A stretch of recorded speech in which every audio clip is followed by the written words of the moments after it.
Selamat datang kembali di 4033 Forensik Digital. Masih pada pembahasan forensik terhadap malware. Kali ini saya akan menjelaskan tentang bagaimana malware itu bekerja. Jadi gunanya adalah bagaimana nanti teman-teman bisa melakukan forensik. Tentu saja teman-teman harus memiliki dasar yang kuat terhadap malware itu seperti apa. Dan di sini kita akan bahas terkait hal tersebut. Nah, bagaimana malware bekerja dan lain sebagainya akan teman-teman lihat pada video kali ini. Selamat belajar. Ketika kita berbicara tentang malware, banyak yang mungkin akan hinggap di pikiran teman-teman. Namun, sebenarnya secara harfiah, malware ini merupakan sebuah singkatan dari malicious software. Ketika kita melakukan browsing di dalam internet, mungkin teman-teman akan menemukan puluhan jenis dari malware. Nah, yang akan saya ambil adalah 6 contoh malware yang sering keluar di komputer kita. Contoh pertama adalah virus, contoh kedua adalah worm, contoh ketiga adalah trojan, contoh keempat adalah adware, contoh kelima adalah ransomware, dan contoh keenam adalah backdoor. Komputer virus adalah tipe program komputer yang mana ketika dieksekusi, dia akan melakukan replikasi terhadap dirinya sendiri dengan cara memodifikasi komputer program yang lain ataupun memasukkan kode dirinya ke program lain tersebut. Nah, ketika replikasi ini berhasil, maka hardware yang dimilikinya dikatakan terinfeksi oleh komputer virus. Nah, kata kunci di komputer virus ini adalah ketika dieksekusi, sehingga komputer virus ini memang harus dieksekusi terlebih dahulu baru dia dapat berkembang biak. Bahkan sebuah malware yang mana dirinya mereplikasi di dalam suatu jaringan. Sehingga ketika kita berkata tentang worm ini, dia tidak perlu lagi melakukan eksekusi terhadap suatu program, namun cukup dengan ada di dalam jaringan, maka worm ini akan menyebar ke seluruh jaringan yang ada.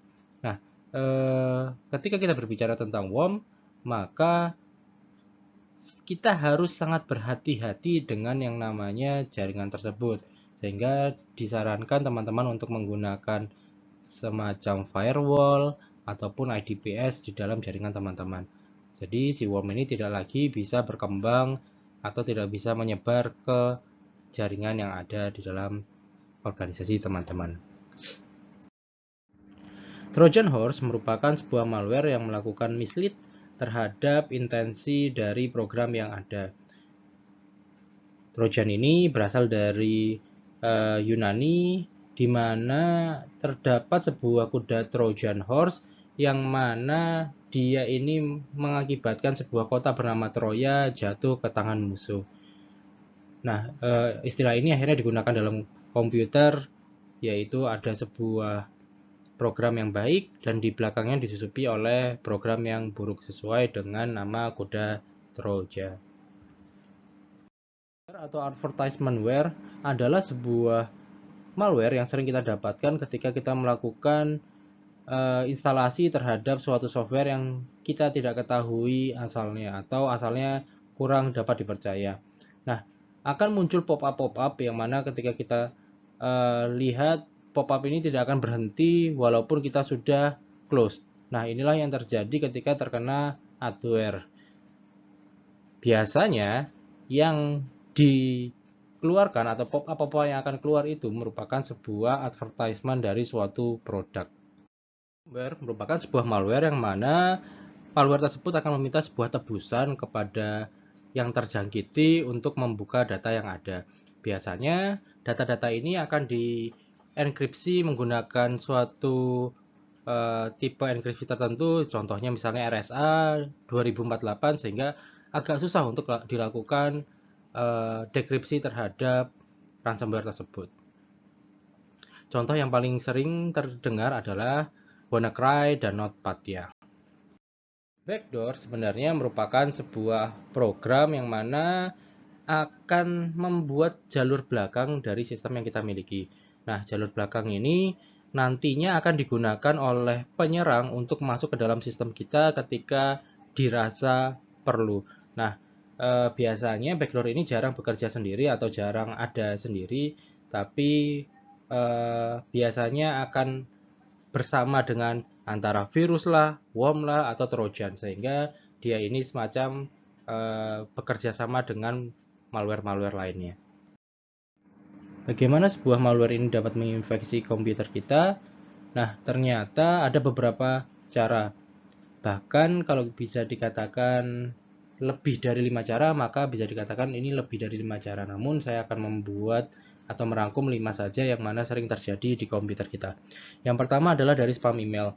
Jika teman-teman perhatikan, sebenarnya ketika teman-teman membuka email, entah itu di Gmail, Yahoo, dan lain sebagainya, terdapat yang namanya spam. Nah, spam ini adalah sebuah email yang diberikan secara masif ke orang-orang dan kadang-kadang disisipi oleh sesuatu yang namanya malware. Nah, ketika email ini kita buka, terutama di bagian attachment-nya, maka malware akan bekerja. Cara kedua adalah infected removable device. Ini biasanya terjadi ketika misalnya teman-teman memiliki suatu flash disk yang dipakai di mana-mana. Contohnya ketika teman-teman masuk ke dalam tempat print, kemudian di dalam tempat print itu komputernya sudah terinfeksi oleh virus. Kemudian virus ini menyebar ke flash disk teman-teman. Nah, flash disk teman-teman ini ketika dicolok ke komputer teman-teman akan menginfeksi komputer yang ada di depan teman-teman. Sehingga sangat disarankan ketika teman-teman memasukkan flash disk, maka lakukan scanning terhadap flash disk tersebut. Yang ketiga adalah bundle with other software, di mana untuk bundle with other software ini mirip kayak Trojan Horse, di mana ada malware yang berada di dalam software yang legal. Atau biasanya terjadi ketika teman-teman menginstal sebuah software yang tidak legal dan harus menggunakan cracker. Nah, di cracker ini terkadang ada malware-malwarenya yang tersisipi di belakang crack tersebut.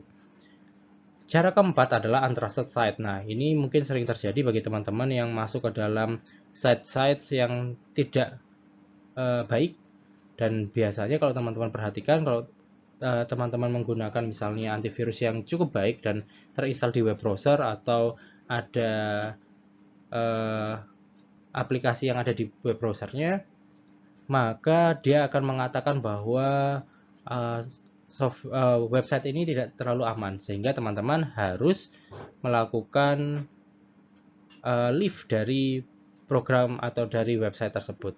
Nah, ini biasanya ketika kita membuka untrusted site ini, tiba-tiba secara otomatis web browser teman-teman ini akan terinstall atau mendownload program-program yang jahat. Yang kelima adalah file sharing. Nah, file sharing ini sebenarnya sering terjadi ketika teman-teman melakukan sharing di dalam komputer menggunakan misalnya FTP dan lain sebagainya. Nah, ketika file sharing ini terbuka, maka sebesar kemungkinan malware-malware langsung dapat berkomunikasi atau dapat menginfeksi komputer teman-teman. Contohnya adalah ketika worm menyerang, jadi bisa melalui file sharing tersebut. Ada beberapa gejala ketika sebuah komputer terkena sebuah malware. Nah, di sini saya akan memperlihatkan 6 gejalanya. Namun ini tidak terpaku hanya 6 karena ada mungkin ratusan jenis malware dan ada ratusan jenis gejala yang dikeluarkan oleh malware tersebut. Nah, yang pertama adalah biasanya sistem ini menjadi unstable dan responnya sangat lambat. Biasanya ini terpengaruh oleh simptom kedua atau gejala kedua, yaitu CPU dan RAM penggunaannya cukup besar. Malware ini biasanya akan menggunakan resource untuk melakukan entah itu breeding atau misalnya berkomunikasi dengan komputer pemilik malware tersebut. Contoh selanjutnya adalah menemukan unknown executable.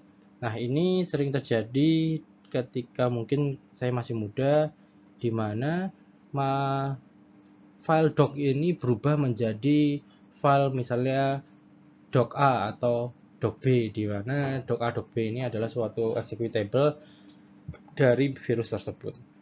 Kemudian ada lagi yaitu unknown network traffic, di mana unknown network traffic ini adalah kita dapat melakukan pengecekan terhadap sebuah jaringan, dan jaringan tersebut mengatakan bahwa oh ternyata ada file atau ada paket data yang dikirimkan pada saat ini. Nah, padahal IP-nya tidak dimengerti, portnya juga tidak dimengerti. Kemudian ada illegitimate alter system setting. Nah, kadang-kadang ketika komputer ini terkena sebuah malware, maka dalam malware ini dia akan mengubah beberapa register yang ada di dalam komputer kita. Nah, oleh karena itu, kita harus mengecek jangan-jangan terjadi hal itu di dalam komputer kita dengan cara melakukan pembukaan terhadap register editor. Kemudian contoh yang terakhir adalah gejalanya adalah pop-up terhadap sebuah advertisement yang mana seharusnya tidak terjadi hal tersebut. Nah, kalau sudah ada pop-up, kemungkinan komputer teman-teman terkena yang namanya adware.